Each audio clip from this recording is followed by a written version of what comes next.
ब्रह्म सूत्र के तृतीय अध्याय के चतुर्थ पाद के द्वितीय अधिकरण का विचार हम लोग कर रहे हैं। इस अधिकरण के दो वर्णकों में से प्रथम वर्णक का विचार हो गया है, द्वितीय वर्णक का विचार हम लोग कर रहे हैं। इसमें त्रयोधर्म स्कंधा इत्यादि श्रुति पारिव्राज्य का अनुवादक है या नहीं है, ऐसा संशय है।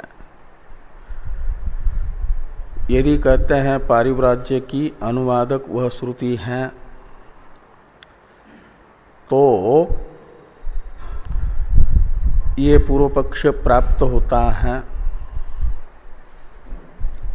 कि सभी आश्रमों का अनुवाद करके यह बताया जा रहा है कि समस्त आश्रमी ब्रह्म संस्थता के अधिकारी हैं। जो कोई भी ब्रह्म संस्थता शब्दित ओंकार उपासना कर सकता है, यह अर्थ निकलेगा। ये पूर्व पक्ष है। और यदि त्रयोधर्म स्कंधा इत्यादि श्रुति को मानते हैं, पारिव्राज्य की अनुवादक नहीं, केवल 3 आश्रमों की ही अनुवादक है, गृहस्थ, ब्रह्मचारी, वानप्रस्थ। इन 3 आश्रमों का ही अनुवाद त्रयोधर्म स्कंधा इसमें हो रहा है और उनको फल बताया जा रहा है। सर्वयते पुण्यलोका भवन्ति, इस वाक्य से पुण्यलोक की प्राप्ति।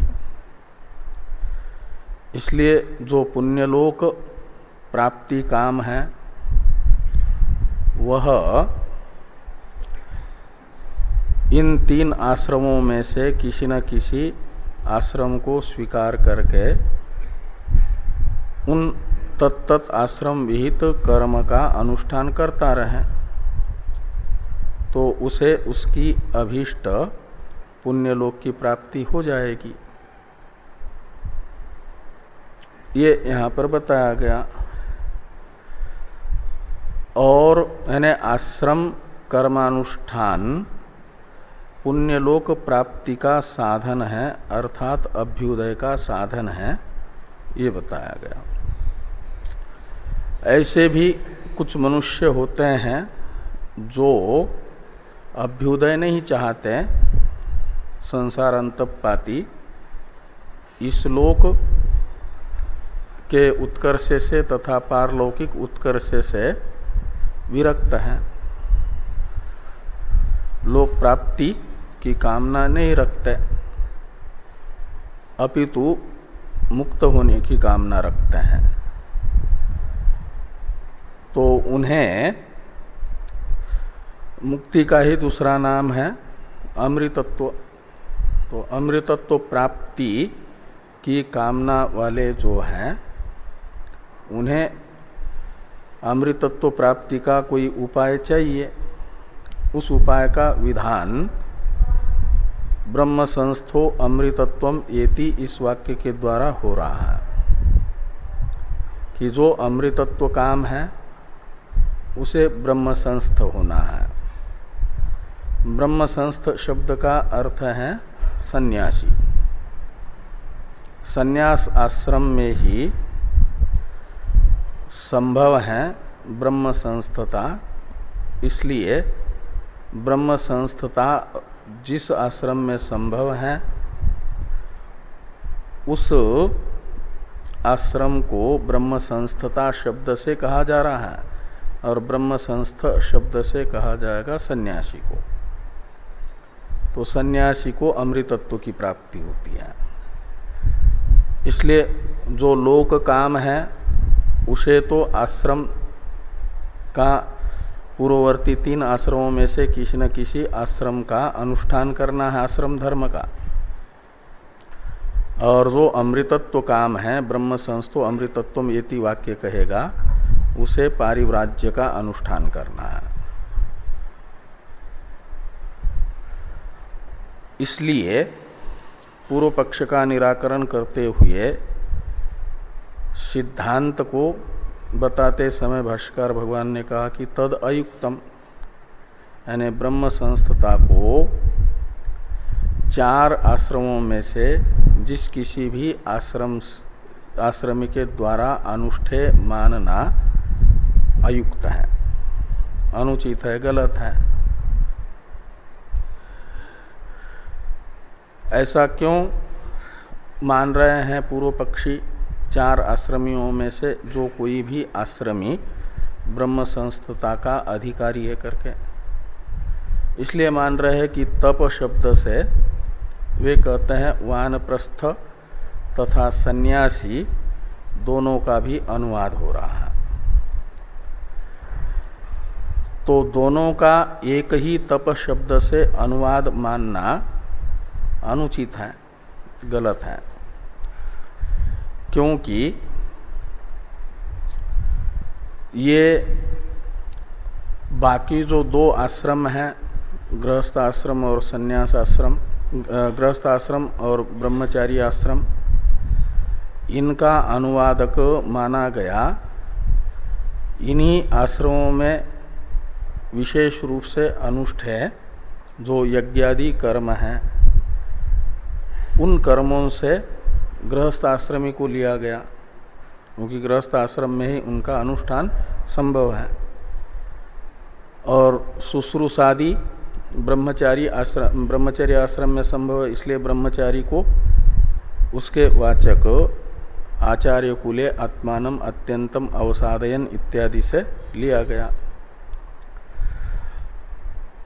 और तप ये वानप्रस्थ आश्रमी का ही असाधारण धर्म है। इसलिए जैसे गृहस्थ के असाधारण धर्मों से गृहस्थ को लिया गया यज्ञादि से, ब्रह्मचारी का असाधारण धर्म शुश्रूषादि से ब्रह्मचारी को लिया गया, ऐसे वानप्रस्थ के असाधारण धर्म का वाचक जो तपः शब्द है उससे वानप्रस्थ को लिया जाएगा। और तपस्वित्व यह भिक्षु में यानी सन्यासी में अप्रसिद्ध है, इसलिए तपः शब्द से सन्यासी का अनुवाद मानना पूर्व पक्षी का गलत है, ये बता दिया गया। और ये भी जब पूर्व में त्रयोधर्म स्कंधा इस वाक्य में तीन का ही कर्म प्रधान आश्रमी के रूप में श्रुति स्पष्ट निर्देश कर रही है, त्रयः इस शब्द का प्रयोग करके कर्म प्रधान आश्रमी में त्रित्व बता रही है, तो उसे छोड़ करके श्रुत जो त्रित्व है, चतुष्टव की कल्पना, ये भी अनुचित है। और दूसरा, वहां भेदेन व्यपदेश है, सर्वयेते पुण्यलोका भवन्ति, इससे बताया गया कि कर्म प्रधान आश्रमी पुण्यलोक के भागी हैं। और इन तीन में से एक, चार ही तो आश्रमी हैं, उनमें से सर्वयेते शब्द से लेने हैं तीन आश्रमी जो कर्म प्रधान हैं, उन्हें अपने अपने कर्म आश्रम विहित कर्मानुष्ठान से पुण्यलोक की प्राप्ति बता करके इन चार आश्रमियों में से, प्रसिद्ध चार आश्रमियों से एक आश्रमी को बताया जा रहा है अमृतत्व की प्राप्ति करता है, एको अमृतत्वम येति। इससे तो ये जो भेदेन व्यपदेश है, ये भेद व्यपदेश भी अनुपपन्न हो जाएगा यदि चारों आश्रमी को माना जाएगा ब्रह्म संस्थता का अधिकारी। तो अमृतत्व के साधन का विधान श्रुति सर्व आश्रमी साधारणतया कर रही है, ऐसा मानेंगे तो वह भेद व्यपदेश अनुपपन्न होगा। इसलिए भेद व्यपदेश की भी उपपत्ति के लिए आवश्यक है कि चारों आश्रमी में से जिस किसी आश्रमी के लिए अमृतत्व का साधन ब्रह्म संस्थता का विधान नहीं मानना है, अपितु आश्रमी विशेष के लिए ही। वह आश्रमी विशेष कौन शेष रह गया? सर्वयेते पुण्यलोका भवंती में तो कर्म प्रधान 3 आश्रमी लिए ही गए, तो परिशिष्ट रह गया सन्यासी ही। इसलिए ब्रह्म संस्थ शब्द से सन्यासी को लिया जाएगा और उसे अमृतत्व की प्राप्ति होती है, यह अर्थ निकलेगा। आगे ये कहा जा रहा है कथम इत्यादि की अवतरण टीका है। यहां तक की चर्चा तो हम लोग कर चुके हैं ना। तस्मात् पूर्वे त्रय आश्रमिन पुण्यलोक भाजः परिशिष्यमान परिव्राड एव अमृतत्व भाग, यहां तक की चर्चा हो चुकी है। कथम पुनः ब्रह्म संस्थ शब्दों इत्यादि का अवतरण है टीका में। इमं एव अर्थम स्पष्टयितुम शंकते कथम पुनः इति। कहते हैं इसी अर्थ को स्पष्ट करने के लिए एक शंका की जा रही है, यानी आक्षेप समाधान द्वारा जो अभी कही गई बात है उसको पुष्ट कर रहे हैं और सुदृढ़ कर रहे हैं।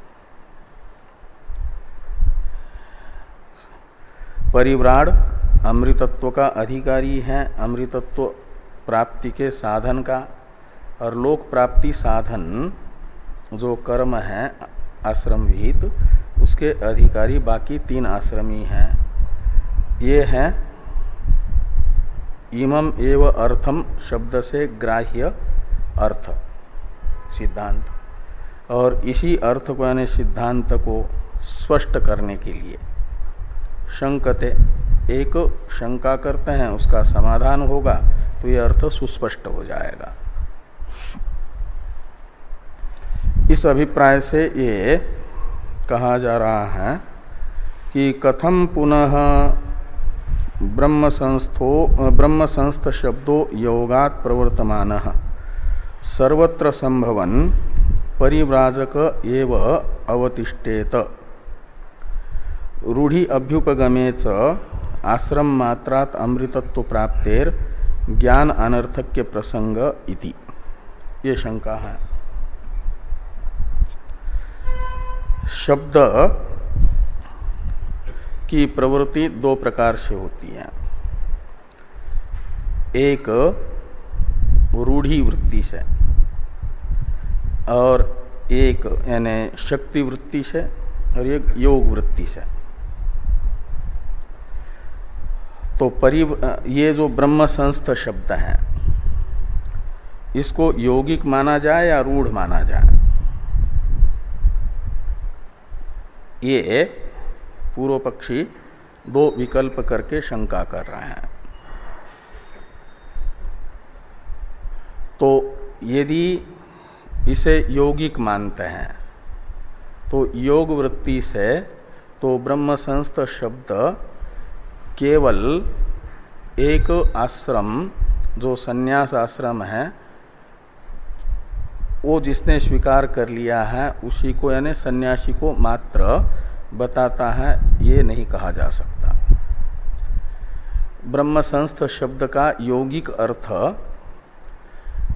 चारों आश्रम वालों में घट सकता है।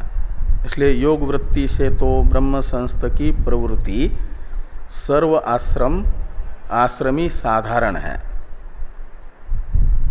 और यदि आप यौगिक मानते हो ब्रह्म संस्थ शब्द को कि ब्रह्मणि सम्यक तिष्ठति असो ब्रह्म संस्थ, ब्रह्मणि संतिष्ठते असो ब्रह्म संस्थ, ऐसी उत्पत्ति करते हैं यदि ब्रह्म संस्थ शब्द की तो इसे माना जाता है यौगिक। योग वृत्ति से प्रवृत्त होने वाला, ब्रह्म में स्थिति है जिसकी, हाँ, प्रकृति प्रत्यय का जो अर्थ निकलता है उसको लेकर के प्रवृत्त होने वाला शब्द। तो ऐसा करते हैं, इसे यौगिक मानते हैं। तो ब्रह्म में स्थिति चारों आश्रमियों में से जिस किसी की भी संभव है, तो ये चारों आश्रमियों में से जो जो ब्रह्म संस्थ है, ब्रह्म में स्थित है, उसे बताने का सामर्थ्य इसमें है। तो आप इस यौगिक ब्रह्म संस्थ शब्द को अकेले सन्यासी में कैसे संकुचित कर सकते हैं? हाँ, तो ये ब्रह्मणी इस सप्तम्यंत के उपपद रहते हुए सम उपसर्ग पूर्वक स्था धातु से हो जाता है क प्रत्यय कर्तार्थ में, तो बन जाता है, ये उपपद मतिंग से समास हो जाता है, तो बन जाता है ब्रह्मणि संतिष्ठते असो ब्रह्म संस्थ, ये शब्द। तो उसमें सम उपसर्ग पूर्वक स्था धातु प्रकृति है, क प्रत्यय है, इसलिए प्रकृति प्रत्यय विभाजन इस प्रकार हो जाता है। उपपद है ब्रह्म, इसलिए उपपद मतिंग से समास हो जाता है।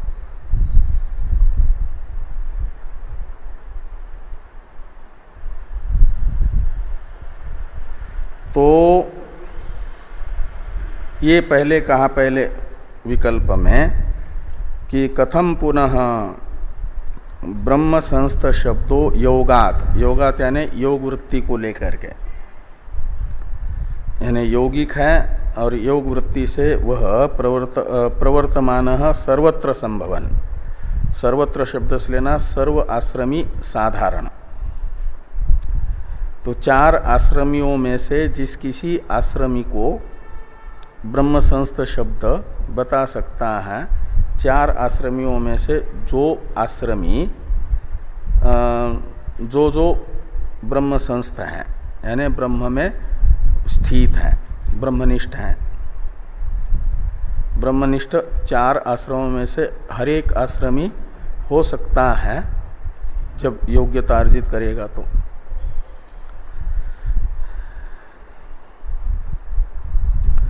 तो इस प्रकार योग वृत्ति से तो प्रवृत्त होने वाला ब्रह्म संस्थ शब्द सर्वत्र उसकी प्रवृत्ति संभव है।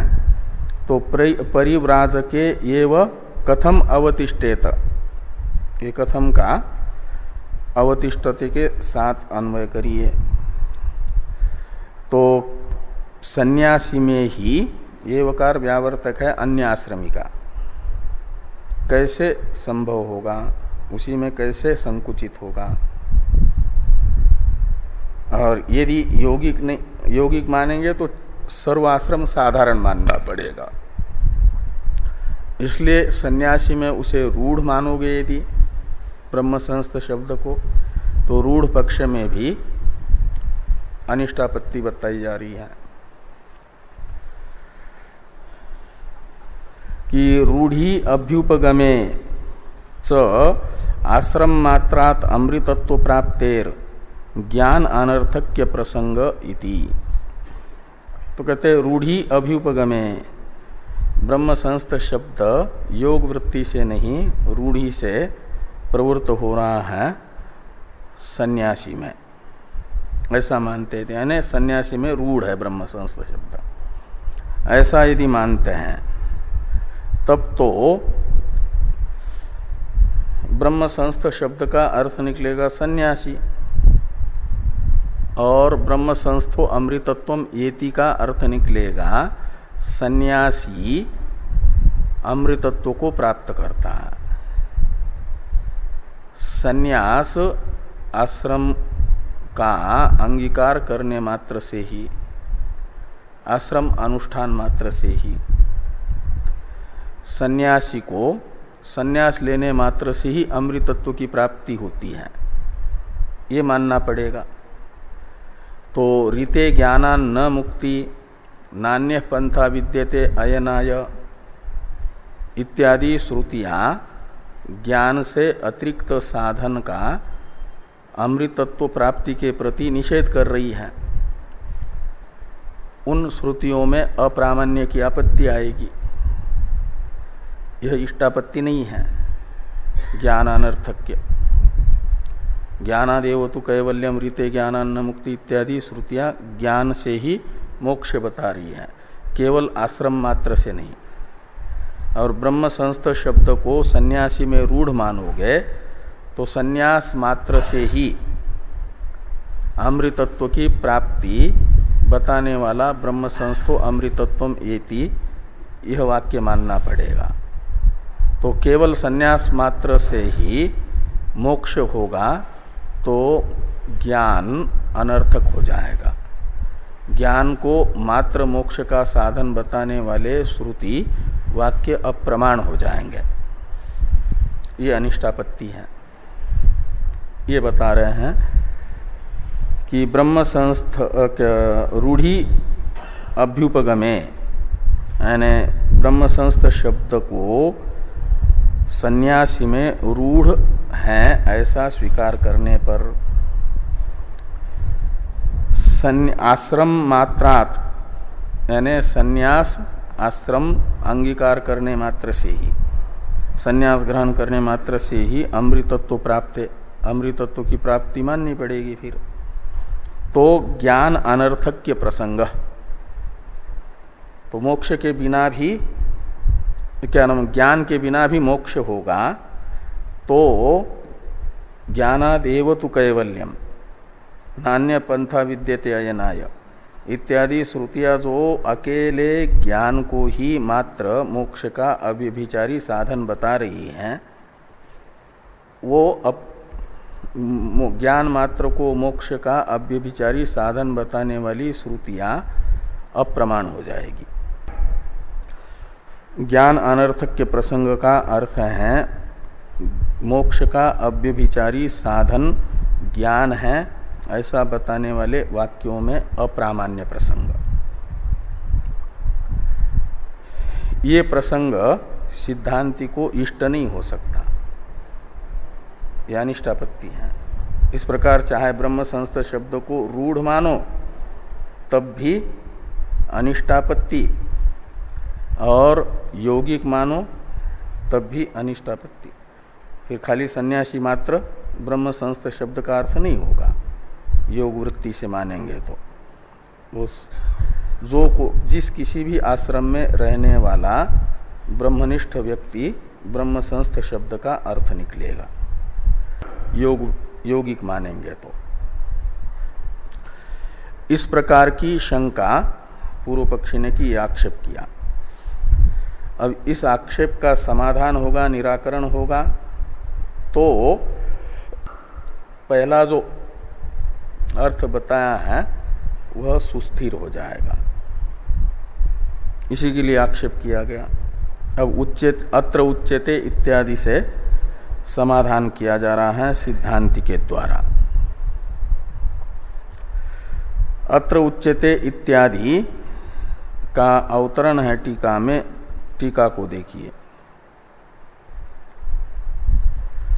यद्यपि ब्रह्म संस्थ शब्द संन्यासाश्रम में न रूढ़ तथापि योगात तमेव उपस्थापयति अन्याश्रमेषु यौगिक अर्थ असमवायात इत्याह अत्र उच्यते इति। ये जो बीच में पूर्ण विराम है ना, तमेव उत्थापयति, यहाँ पूर्ण विराम की आवश्यकता नहीं है, वो अल्प विराम होने से हो जाता है, कॉमा, क्योंकि यहां तक एक वाक्य है। तो ये कह रहे हैं सिद्धांती जिस अभिप्राय से आक्षेप का निराकरण कर रहे हैं वह सिद्धांति का अभिप्राय टीकाकार ने अवतरण में संक्षेप में बताया है। सिद्धांति का मानना है कि ब्रह्म संस्थ शब्द संन्यास आश्रम में रूढ़ नहीं है। हाँ, इसलिए रूढ़ी को हम स्वीकार नहीं करते। तो यद्यपि ब्रह्म संस्थ शब्द संन्यास आश्रम में न रूढ़ नहीं है, तथा तो मानना पड़ेगा रूढ़ नहीं है तो यौगिक मान रहे हैं आप। तो यौगिक मानेंगे तो सर्वाश्रम साधारण हो जाएगा। तो कहते ये कहना ठीक नहीं है यौगिक, लेकिन उसका यौगिक अर्थ भी सन्यासी में ही घटता है, अन्य आश्रमी में नहीं घटता। इसलिए ब्रह्म संस्थ शब्द सन्यासी में रूढ़ न होने पर भी, योग वृत्ति से प्रवृत्त होने पर भी अन्य आश्रमी में उसका यौगिक अर्थ नहीं घटता है। यौगिक अर्थ सन्यासी में ही उपपन्न होता है, इसलिए वो सन्यासी को ही कहेगा। ये तथापि इत्यादि से कह रहे हैं। यद्यपि वो सन्यासी में रूढ़ नहीं है तो भी वह सन्यासी का ही योग वृत्ति से बोधक होगा। तो तथापि योगात यानी योग वृत्ति से, तम एव उपस्थापयति, तमेव से लेना संन्यास आश्रमम एव, वो संन्यास आश्रम को ही बताएगा। ऐसा क्यों? तो कहते हैं इसलिए कि अन्याश्रमेषु यौगिक अर्थ असमवायात। ब्रह्म संस्थ शब्द का जो योग वृत्ति से प्राप्त अर्थ है वह अन्य कर्म प्रधान आश्रमों में समन्वित नहीं होता। जो कर्म प्रधान आश्रम हैं उन आश्रमों को स्वीकार करके जो रहते हैं उनमें ब्रह्म संस्थ शब्द का यौगिक अर्थ घटता नहीं है। कैसे नहीं समन्वित हो पाता ये सब आगे बताएंगे। इत्याह, इस अभिप्राय से सिद्धांती कह रहे हैं अत्र उच्यते इत्यादि। अब भाष्य को देखिए। अत्र उच्यते ब्रह्म संस्थ इति ही ब्रह्मणि परिसमाप्ति अनन्य व्यापारता रूपम तन्निष्ठत्वम अविधीयते। कहते हैं कि ब्रह्म संस्थ इति यानी ब्रह्म संस्थ इस शब्द से योग वृत्ति के द्वारा बताया जा रहा है ब्रह्मणि परिसमाप्ति रूप अर्थ को। यौगिक ब्रह्म संस्थ शब्द का प्रवृत्ति निमित्त है ब्रह्मणि परिसमाप्ति का मतलब परिसमाप्ति का अर्थ है परितः ब्रह्म में ही अवस्थान, ब्रह्म में सम्यक स्थिति का अर्थ होता है। जैसे नदी की परिसमाप्ति समुद्र में होती है का अर्थ है नदी समुद्र रूप से अवस्थित होती है। ऐसे आश्रमिका ब्रह्म संस्थ शब्द उस मनुष्य को कह रहा है, उस आश्रमी को कह रहा है जिस आश्रमी की कार्यक्रम संघात रूप से मैं के रूप में अवस्थिति नहीं अपितु ब्रह्म रूप से अवस्थिति है, उसे ब्रह्म संस्थ शब्द कहता है। वो ब्रह्म संस्थता है, वो ब्रह्मणि परिसमाप्ति है। अर्थात कार्यक्रम संघात के साथ जब तक तादात्म्य करके रहता है, कार्यक्रम संघात में ही अहंता रहती है, तब तक तो उसे कार्यक्रम संघातस्थ माना जाता है। और कार्यक्रम संघात में से अहंता निकल जाए और ब्रह्म में अहंता स्थित हो जाए तो माना जाता है ब्रह्म में संस्थिति परिसमाप्ति। जब तक नदी अपने उद्गम स्थान से लेकर के समुद्र में नहीं मिलती है वहां तक नदी का समुद्र में परिसमापन नहीं है, तब तक वो अपने नाम रूप से है।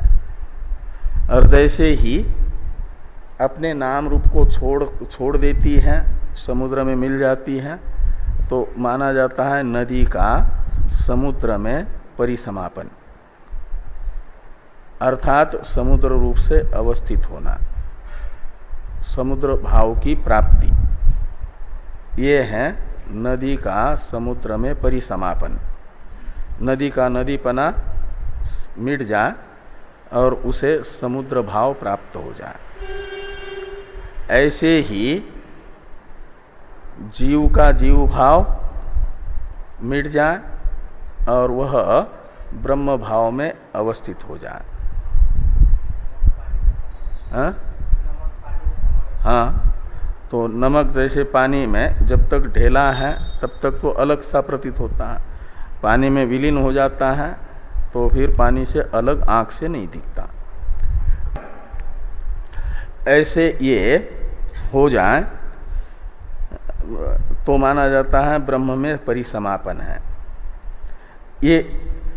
और वो ब्रह्म में परिसमापन, ये ब्रह्म संस्थ शब्द का योग वृत्ति से प्रवृत्त होने में प्रवृत्ति निमित्त है। हर एक शब्द का अपना अपना प्रवृत्ति निमित्त होता है ना। तो ब्रह्म संस्थ शब्द योग वृत्ति से जब प्रवृत्त होगा तो उसका प्रवृत्ति निमित्त क्या होगा? उसका प्रवृत्ति निमित्त होगा ब्रह्म संस्थता। ब्रह्म संस्थता का अर्थ है ब्रह्म में परिसमापन। ब्रह्म में परिसमापन किसका?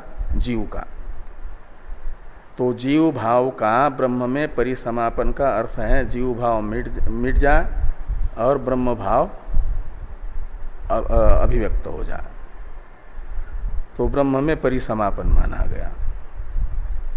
ये जो ब्रह्म में परिसमापन रूप प्रवृत्ति निमित्त है, यह जिसमें रहेगा, चार आश्रमी में से जिस आश्रमी में यह ब्रह्म में परिसमापन रूप प्रवृत्ति निमित्त ब्रह्म संस्थ शब्द का रहेगा, उसे ब्रह्म संस्थ शब्द योग वृत्ति से कहेगा, ये सिद्धांति कह रहा है। और ये कर्म प्रधान जो तीन आश्रम है, उन्हें कर्म करने के लिए तो सक्रिय जो कार्यक्रम संघात है उसी में आना पड़ेगा।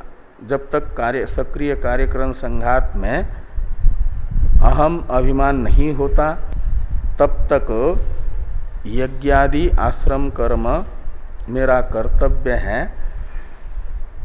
और मुझे इनको करके पुण्य लोक को प्राप्त करना है, ये नहीं बन पाता।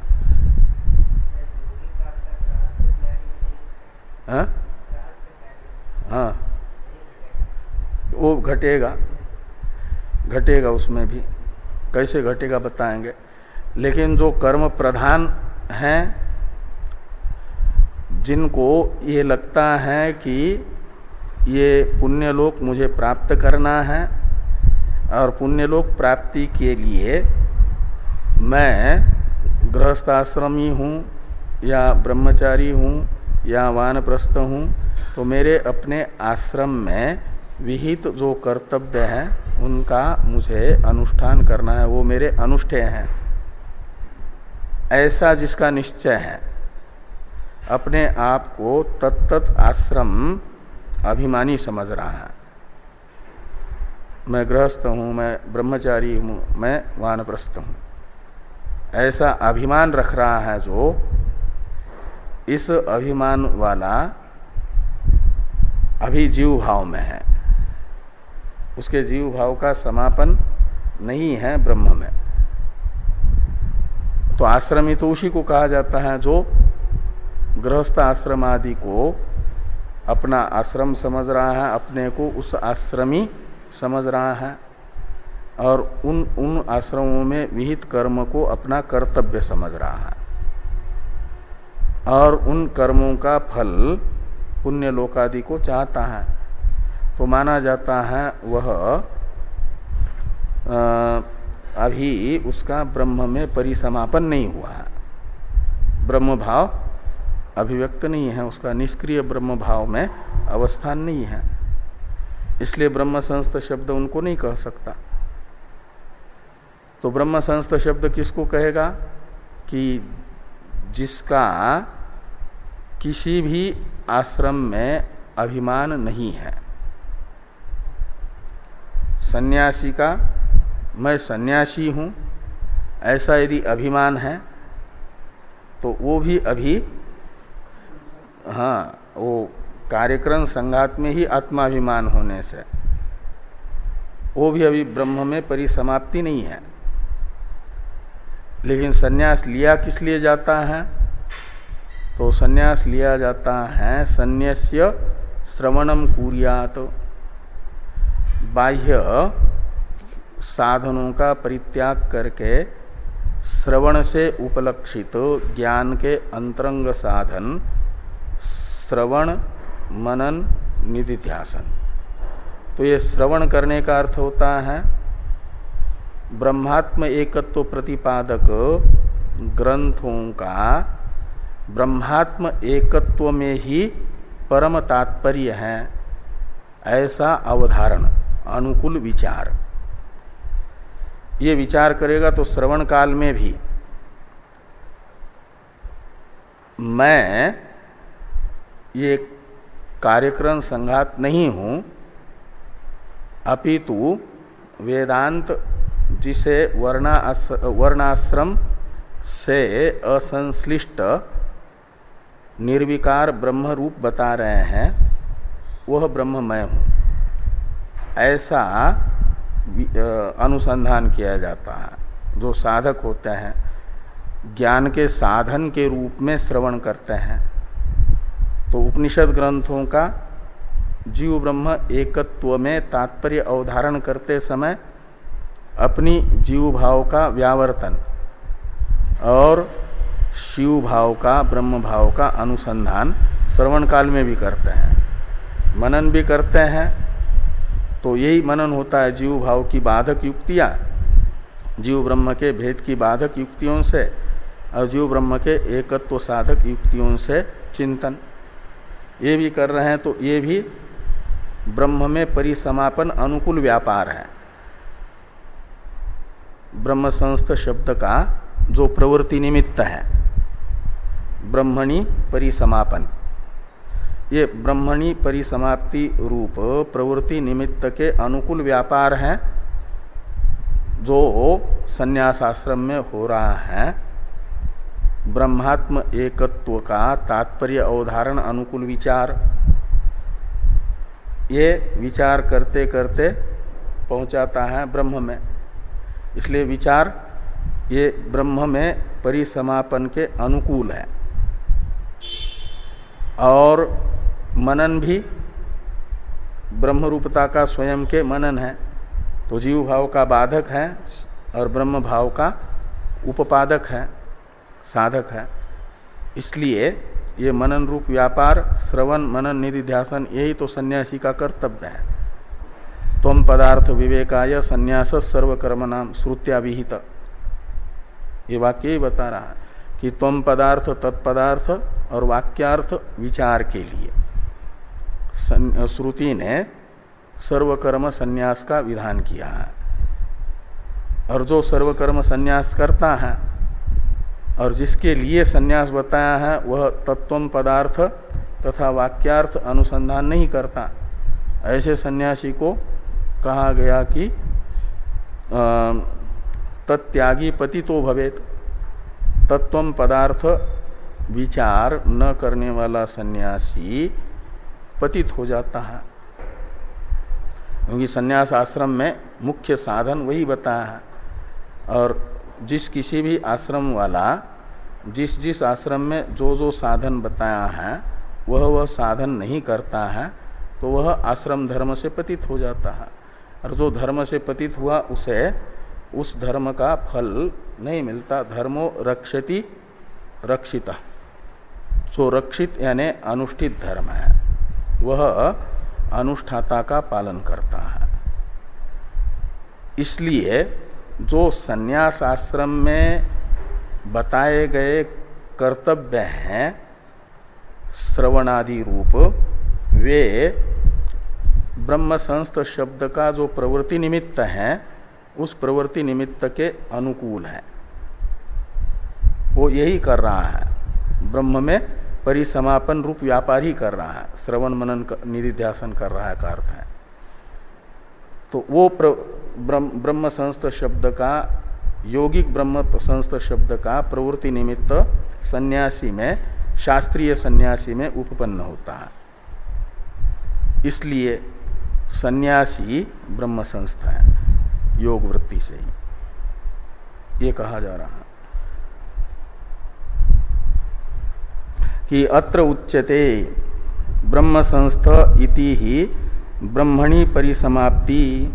ब्रह्म ये प्रवृत्ति निमित्त है, ब्रह्म संस्थ का मुख्य कर्तव्य है ब्रह्म में परिसमापन, यानी ऐसा मानस व्यापार वो करता है जिससे उसका जीव भाव बाधित होता है, ब्रह्म भाव अभिव्यक्त होता है। ब्रह्मात्म एक जीव का ब्रह्म में परिसमापन होता है, विलय होता है, नदी का जैसे समुद्र में विलय होता है। तो जीव भाव का ब्रह्म भाव में विलय अनुकूल व्यापार वो संन्यास आश्रम में संभव है, कर्म प्रधान बाकी 3 आश्रमों में संभव नहीं है। इसलिए ब्रह्म संस्थ शब्द का अर्थ सन्यासी निकलेगा। तो ब्रह्मणि परिसमाप्ति, और ब्रह्मणि परिसमाप्ति का ही अर्थ करते हैं अनन्य व्यापारता रूपम।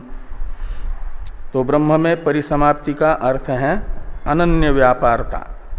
अनन्य व्यापारता का अर्थ है ब्रह्म का मय के रूप में अनुसंधान, वो होता है श्रवण मनन निधिध्यासन रूप। और तन्निष्ठत्वम, तो तन्निष्ठत्वम यानी जीव भाव का ब्रह्म भाव में विलय अनुकूल साधन निष्ठत्व, ये अनन्य व्यापारता रूप जो ब्रह्म में परिसमाप्ति है उसी में लगा हुआ है। आसुक्ते रामृते कालम नयेत वेदांत चिंतया नावसरम किंचित दद्यात कामादीना मना कपि। जब से जग जाता है सो करके, तब से लेकर के सोने तक ब्रह्मात्म एकत्व का ही अनुसंधान करता है। और ये कब तक करता है? तो आमृते, एक दिन मात्र नहीं। आमृते का अर्थ है, मृति का अर्थ होता है मृत्यु, और आ का अर्थ है मृत्यु पर्यंत, और मृत्यु का अर्थ होता है शरीर से अलग होना। तो व्यावहारिक मृत्यु तो होती है स्थूल शरीर से सूक्ष्म शरीर, तादात्म्यापन्न जीव सूक्ष्म शरीर के साथ अलग हो जाता है, तो व्यावहारिक मृत्यु हो जाती है। पारमार्थिक मृत्यु मानी जाती है तीनों शरीरों से चेतन का सर्वदा के लिए पार्थक्य, अलग होना। वो होता है ज्ञान से ही, अहम ब्रह्मास्मि इत्याकारक साक्षात्कार से। और ये साक्षात्कार होने तक आमृत्य का अर्थ निकलेगा। तीनों शरीरों में से जीव का अच्छी तरह से समुत्थान होने तक, ये संप्रसाद अस्मात् शरीरात् समुत्थाय परंज्योति उपसंपद्य स्वेन रूपेण अभिनिष्पद्यते स उत्तम पुरुष, ये छांदोग्य श्रुति कहती है। तो उत्तम पुरुष का करामलकवत अनुभव होने तक, हाथ में रखे हुए आंवले का जैसे संशय विपर्य रहित अनुभव होता है, ऐसे निरुपाधिक ब्रह्म का मय के रूप में संशय विपर्य रहित अनुभव होने तक ये आमृते शब्द का अर्थ निकलेगा। क्या करना है? तो कालम नयेत वेदांत चिंतया, जो अपने प्रारब्ध के अनुसार प्राप्त आयु है, काल का अर्थ आयु, उस आयु को वेदांत अर्थ का चिंतन करते हुए ही व्यतीत करें। यही चतुर्थ आश्रम का कर्तव्य है। और यही जो कर रहा है तो माना जाता है वह ब्रह्मसंस्थ शब्द का जो प्रवृत्ति निमित्त है, उस ब्रह्मसंस्थ शब्द के प्रवृत्ति निमित्त से युक्त है। और यह प्रवृत्ति निमित्त जिसमें रहेगा उसे कहेगा ब्रह्मसंस्थ शब्द। वो होता है सन्यासी में। कर्म प्रधान बाकी आश्रमों में तो कर्म करने के लिए देह भाव में आना पड़ेगा। देह भाव में आ गया तो फिर ब्रह्म में परिसमापन नहीं रहेगा। इसलिए ब्रह्मसंस्थ शब्द योग वृत्ति से भी सन्यासी को ही कहेगा। तो तन्निष्ठत्वम अभिधीयते, अनन्य व्यापार रूपता को लेना तत्शब्द से। तो तन्निष्ठत्व का अर्थ है अनन्य व्यापारता। अनन्य व्यापारता है श्रवण मनन निधिध्यासन, और उसी में लगा रहता है, हमेशा वही करता जा रहा है। तच्च त्रयाणाम आश्रमाणाम न संभवती, तत् यानी तन्निष्ठत्व, ब्रह्म में परिसमाप्ति अनुकूल श्रवण मनन निधिध्यासन वेदांत अर्थ का चिंतन, यह जो बाकी तीन आश्रमी हैं उनके द्वारा संभव नहीं है। तो त्रयाणाम आश्रमानाम न संभवती। क्यों? तो इसमें हेतु बताया जा रहा है कि स्वाश्रम विहित कर्म अननुष्ठाने प्रत्यवाय श्रवणात्। तो यदि अन्य आश्रमी अपने अपने आश्रम विहित कर्म का अनुष्ठान नहीं करेंगे, तो आप लोग कहते हो मीमांसक कि स्वधर्म का अनुष्ठान न करने से प्रत्यवाय दोष लगता है। तो स्व आश्रम विहित कर्म का अनुष्ठान नहीं करेंगे तो प्रत्यवाय दोष की प्राप्ति हो जाएगी अन्य आश्रमी को। कर्म प्रधान आश्रमी कर्म का अनुष्ठान नहीं करने से प्रत्यवाय दोष से दूषित होंगे। उस दोष से बचने के लिए वर्णाश्रम विहित कर्म करने पड़ेंगे। करेंगे तो ब्रह्मनिष्ठता से वंचित हो जाएंगे, ब्रह्मनिष्ठत्व उनमें नहीं रहेगा उस समय। और संन्यास आश्रम में तो इन कर्मों का, आश्रम कर्मों का त्याग है। इसलिए जिसको त्याग विहित है कर्मों का, वह कर्म नहीं करता है तो उसे प्रत्यवाय दोष नहीं लगेगा। जिसको विहित है कर्म और वो नहीं करता है तो प्रत्यवाय दोष लगेगा। जिसको विहित नहीं है अपितु त्याग विहित है, वह कर्म नहीं करता है तो उसे प्रत्यवाय दोष नहीं लगेगा। ये यहां पर आगे कह रहे हैं कि परिव्राजकस्य तु सर्वकर्म संन्यासात् प्रत्यवायो न संभवती अन अनुष्ठान निमित्त। तो जो परिव्राजक है, सर्वकर्म सन्यासी है, उसने सर्वकर्म संन्यास कर लिया, इसलिए कर्म का अनुष्ठान न करने से होने वाला जो प्रत्यवाय नामक दोष है वह दोष सन्यासी को नहीं होगा। वो तो जिसके लिए जो कर्म विहित है वो नहीं करेगा तो दोष होगा। सन्यासी को तो विहित नहीं है, और सन्यासी को जो विहित है वो नहीं करेगा तो उसे प्रत्यवाय दोष लगेगा। सन्यासी को विहित है तन्निष्ठत्व,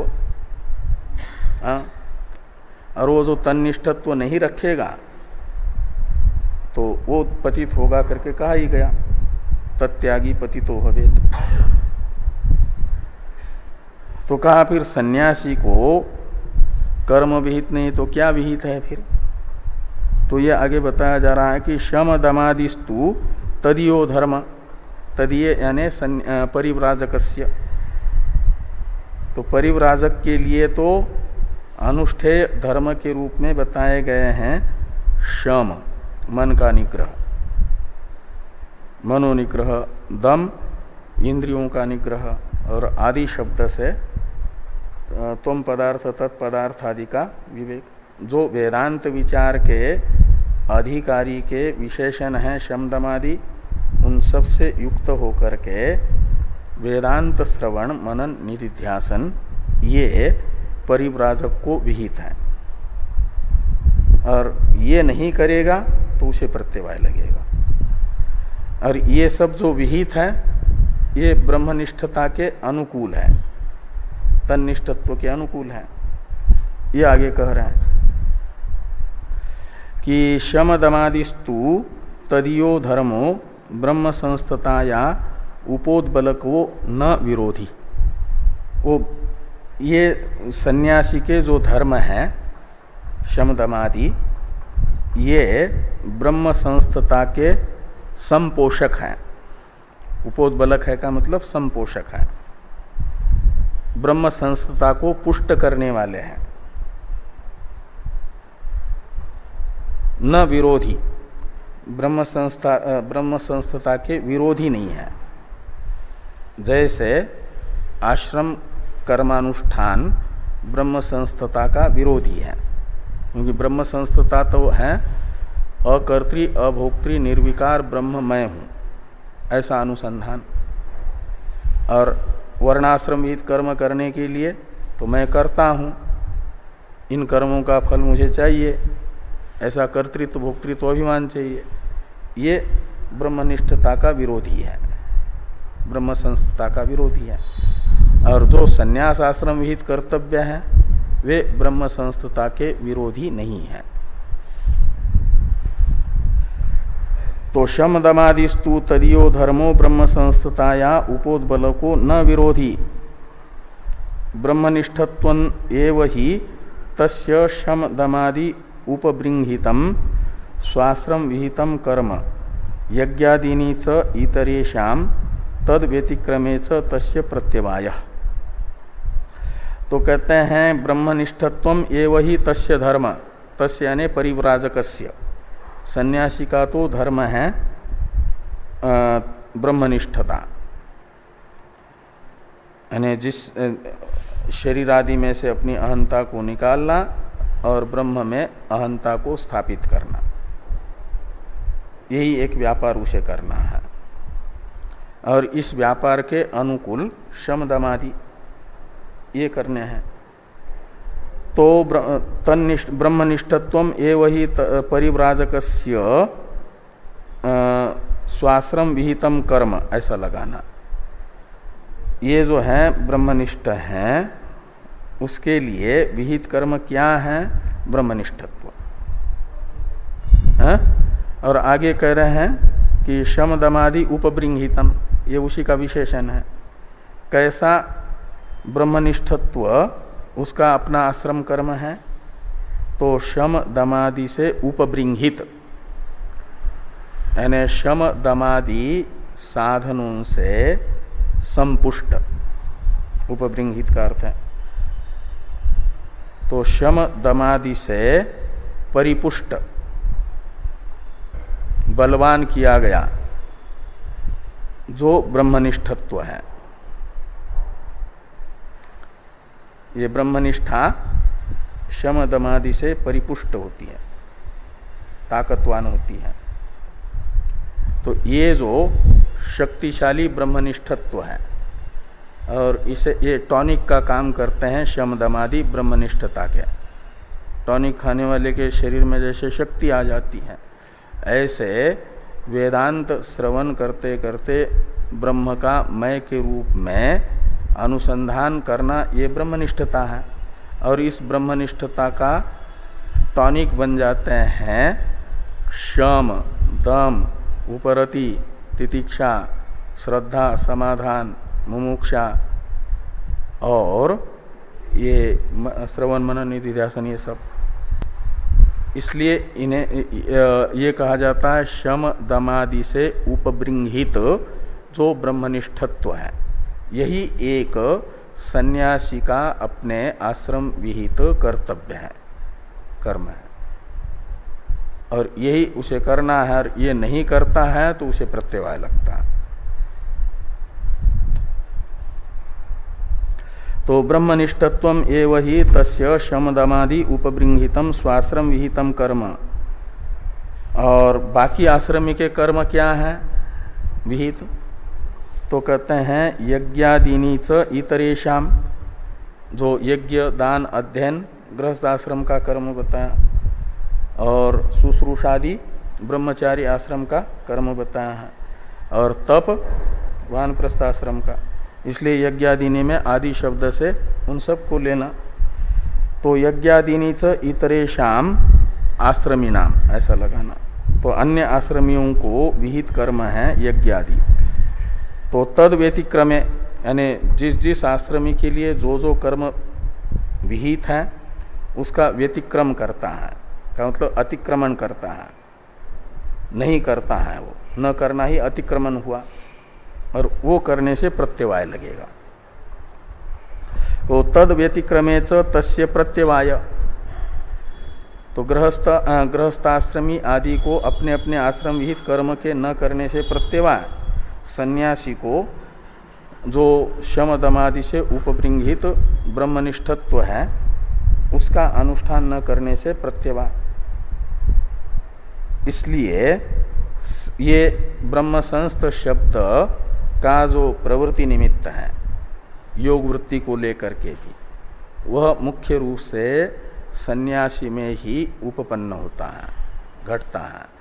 इसलिए ब्रह्म योग वृत्ति से ब्रह्म संस्थ शब्द का अर्थ सन्यासी है, ये कहा गया। अब इस अर्थ में श्रुति स्मृतियों को प्रमाण के रूप में बताया जा रहा है, तथा से इत्यादि से। इसकी चर्चा हम लोग कल करते हैं।